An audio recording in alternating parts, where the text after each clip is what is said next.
warahmatullahi wabarakatuh. Perkenalkan saya Temis Budi, CGP Angkatan 5 Kabupaten Bandung, dengan pengajar praktik Ibu Ilis Jamilah dan fasilitator Bapak Rudi Irawan. Di sebelah kanan saya, mohon izin memperkenalkan diri, nama saya Rijal Faisal dengan pengajar praktik Bapak Ade Saifullah dan juga fasilitator Bapak Rudi Irawan. Di sebelah kiri saya, perkenalkan nama saya Cahaya Permatasari, CGP Angkatan 5 dari Kabupaten Bandung dengan pengajar praktik Pak Ade Saifullah dan fasilitator Pak Rudi Irawan. pada kesempatan kali ini kita akan mendemonstrasikan secara konseptual modul 2.3 yaitu praktek coaching. Silakan disimak video berikut ini.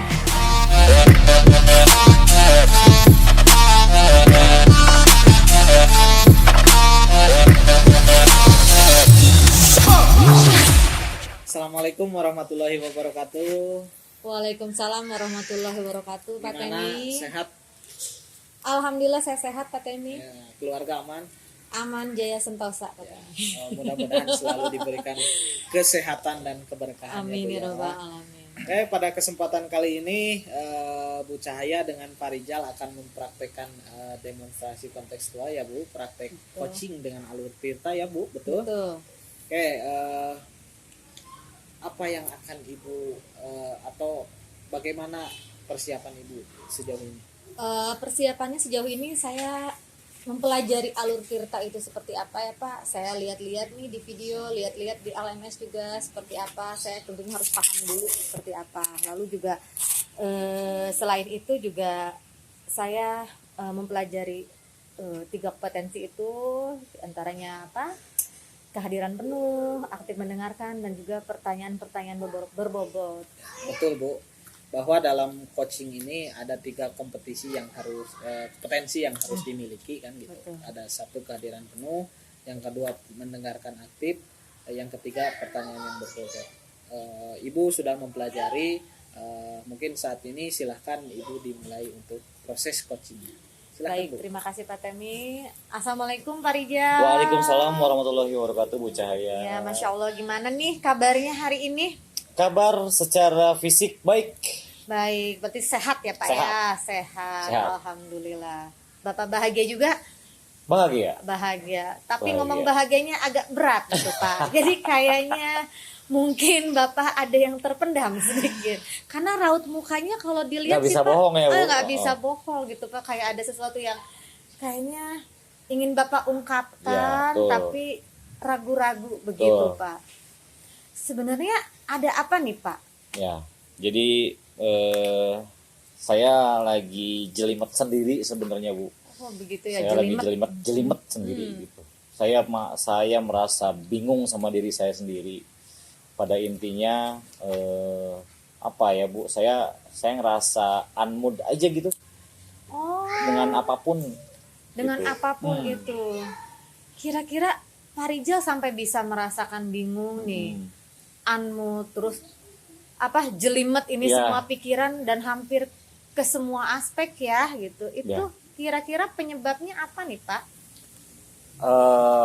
Banyak hal sebenarnya Bu, Banyak hal. Cuman kayak jenuh aja sama rutinitas gitu. Rutinitas dalam artian begini, setiap saya mau tidur saya pasti pikirin, aduh besok harus datang lagi ke sekolah. Nanti di sekolah akan begini. Setelah beres pulang istirahat sebentar, pas mau tidur, aduh besok mau sekolah lagi ya. Pada akhirnya motivasi saya tuh turun gitu Bu. Untuk bisa berangkat, semangat itu kayaknya rasanya kurang gitu. Beda sama saya waktu dulu gitu Bu. Jadi Pak Rijal ini setiap malam itu kalau inget besok nih subuh-subuh Aduh, ya. harus ke sekolah tuh kayaknya berat gitu Berat. ya. Berat. Jadi mungkin itu salah satu juga yang bikin Pak Rijal tuh jadi kayak unmood mungkin Iya. ya. Jadi kayak karena memikirkan perjalanan yang luar biasa Iya. panjang itu kayaknya aduh nggak kebayang juga ya Pak ya gitu. Capek jadinya capek gitu. Capek. Oke, capek. Selain itu kira-kira apa lagi nih yang bikin Pak Rijal itu tuh sekarang mengalami penurunan semangat yang luar biasa ya Pak ya? Ya. Kira-kira apa lagi tuh? Iya karena rutinitas pasti di sekolah hanya begitu saja Bu. Jadi bangun subuh nih, subuh nih saya udah bangun Iya. ya. siap-siap mandi, sholat segala macam, berangkat ke sekolah, perjalanan 2 jam, ketemu sama anak-anak, ngajar bak ibu bebo. Setelah itu pulang lagi, pulang cuman makan, mandi, cuman punya waktu sebentar sama anak misalnya gitu, kemudian tidur lagi, besoknya gitu lagi, gitu terus Bu. Jadi mungkin Pak Rijal ini mengalami suatu kebosanan, Bosan. kelelahan, begitu ya, sehingga motivasinya bisa begitu turun. Padahal Pak Rijal ini kan dulunya sangat Ya. bersemangat orangnya nih. Saya Bu dulu, kalau dulu ya, saya kan pertama masuk sini 2018. Saya masih antusias tuh, karena memang baru pertama kali saya diakui oleh negara Bu ya, Oh, tahun tersebut begitu. Jadi Iya, betul. ada peralihan ketika dari honorer jadi PNS, saya masih semangat. Nah kemudian di sekolah ini jam 7 untuk masuk.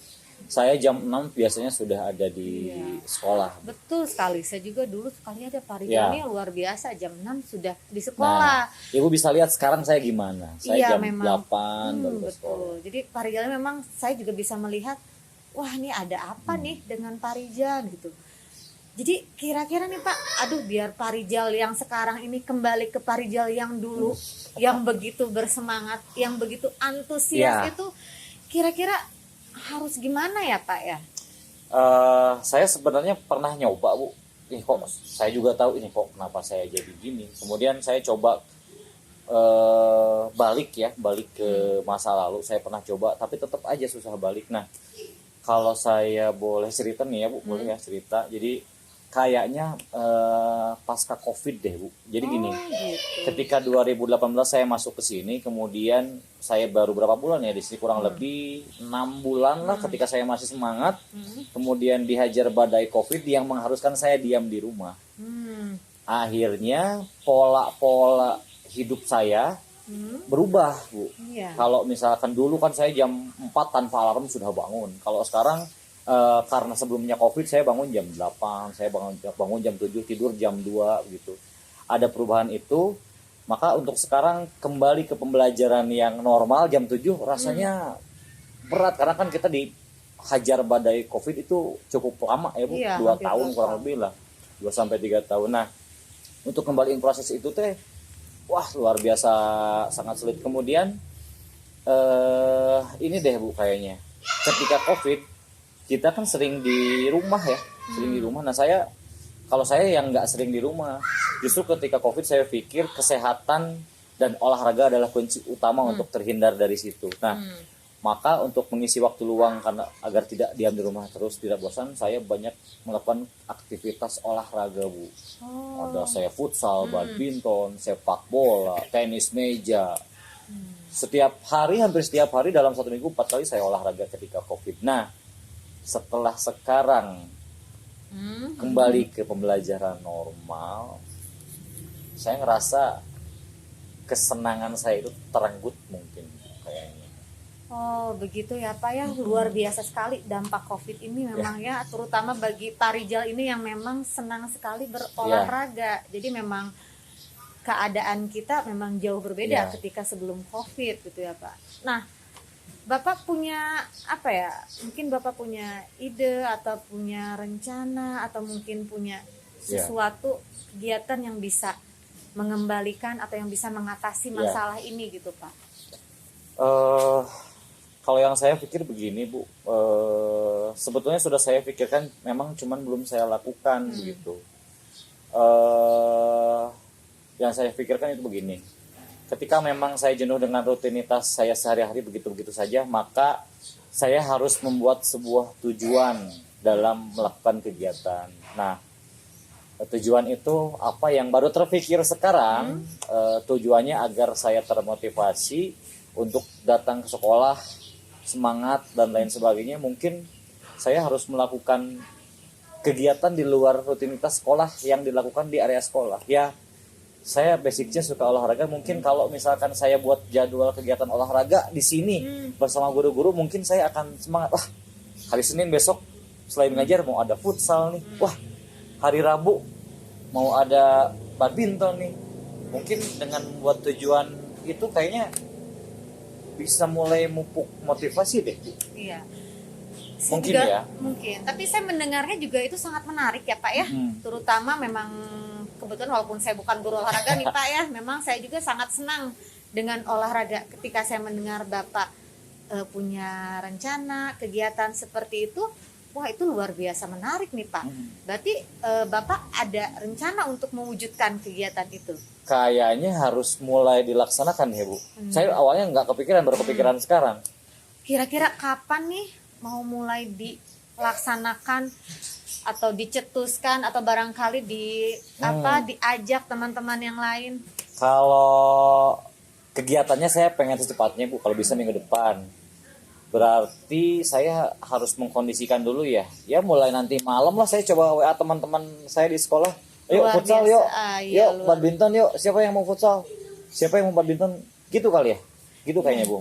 Itu menarik sekali Pak, bisa karena biasanya orang dengan diajak dengan lebih personal seperti itu akan lebih tertarik Iya. seperti itu. Mudah-mudahan. Termasuk saya juga akan diajak ya Pak ya, Iya, karena pasti, juga Pak. saya Pasti juga diajak nanti. suka olahraga begitu. Berarti mulai malam ini Bapak akan mulai japri-japri Iya. begitu ya. Lalu untuk langkah selanjutnya setelah Bapak japri-japri mau ngapain nih Pak? Mengumpulkan masa mungkin. Mengumpulkan masa. Hasil dari japri itu. Ya, kira-kira siapa aja nih? Bu Cahaya oke, Pak Temi oke, Pak Asep oke. Wah, ada 10 orang. Yuk futsal. Nah, selanjutnya mungkin waktu kapan? Waktu nah. Tempat di mana? Saya belum tahu mau di mana. Iya. Saya bukan orang sini, Bu. Oh baiklah, berarti nanti setelah mungkin masa terkumpul, wah ternyata banyak Banyak, nih yang kan? tertarik gitu. Kapan nih mulai akan diadakan kegiatan itu? Secepatnya, Bu. Secepatnya. Mungkin kalau kita perkirakan kira-kira butuh berapa lama nih Pak Rijal buat dari kita dari ngumpulin masa terus Saya yuk kita saya adakan yakin minggu depan kayaknya bisa terlaksana, Bu. minggu depan. Oke. Senang sekali ya Pak ya. Berarti cepet ya Pak ya. Seminggu lagi kita udah bisa deh kayaknya kayak gitu. Tapi kira-kira ada hambatannya nggak nih Pak? Hambatannya kayaknya nggak ada, Bu. Nggak ada. Aman lah. Aman ya, insya Allah aman. Terus oke Pak Rijal, dari obrolan kita tadi banyak hal ya pencerahan yang saya dapatkan juga. Pak Rijal guru olahraga yang sangat menarik gitu ya dengan ide-idenya. Nah kira-kira apa aja nih yang Pak Rijal dapatkan nih dari obrolan kita sekarang? Saya terbebas dari kejelimetan kepala saya, Bu. Jadi saya harus membuat sebuah tujuan ke sekolah, tidak hanya mengajar tapi juga harus berolahraga dan bersosialisasi dengan yang lain. Oke, semangat ya Pak Rijal, Ya. mudah-mudahan bisa terwujud. Ya, amin, amin. Ya, terima kasih Bu Cahaya. Sama-sama.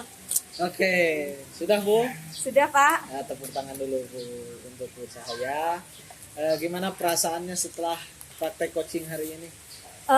Saya lega, saya senang karena Pak Rijal ini orangnya sangat antusias, sangat semangat dan dia juga punya ide-ide yang cemerlang gitu Pak.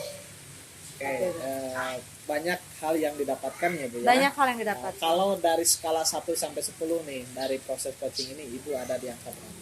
Di angka 70 mungkin Pak. Di angka 70. Ya. Berarti 30-nya masih pengembangan ya Bu ya? Masih pengembangan karena saya masih merasa bahwa pertanyaan saya tuh kayaknya masih banyak yang kurang berbobot ya gitu. Juga takutnya saya tidak bisa mengimbangi Pak Rijal yang begitu pintar berbicara. Masya Allah gitu. Kalau boleh tahu nih, triknya apa untuk mencapai 30%? Saya triknya perlu harus banyak berlatih gitu. Berlatih mendengarkan orang lain juga, berlatih coaching juga dan berlatih untuk mempelajari materinya lebih dalam lagi. Baik ya Bu. Kira-kira nih sampai kapan nih untuk berlatihnya? Sampai kapan? Oh, tentu kan belajar itu sepanjang hayat, jadi saya akan belajar terus. Ya Bu, saya tunggu nanti progres ke depannya ya Bu Siap, ya. Pak. Nanti biar kita lebih banyak lagi ilmu yang kita dapatkan. Demikian mungkin untuk proses coaching hari ini. Assalamualaikum warahmatullahi wabarakatuh. Waalaikumsalam warahmatullahi wabarakatuh.